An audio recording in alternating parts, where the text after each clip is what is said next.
Okay, it looks like we've got cars on the northbound and the southbound lanes at Morrow Lake City exit who have decided to park their vehicles under the bridge so that their cars don't get trashed by the hail.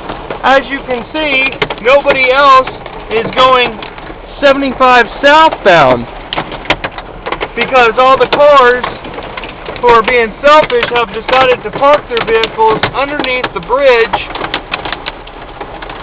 and it looks like our northbound lanes are doing the same thing. Meanwhile, the rest of the vehicles sitting in traffic are getting thrashed with this hail. These are marble-sized hail that is coming down.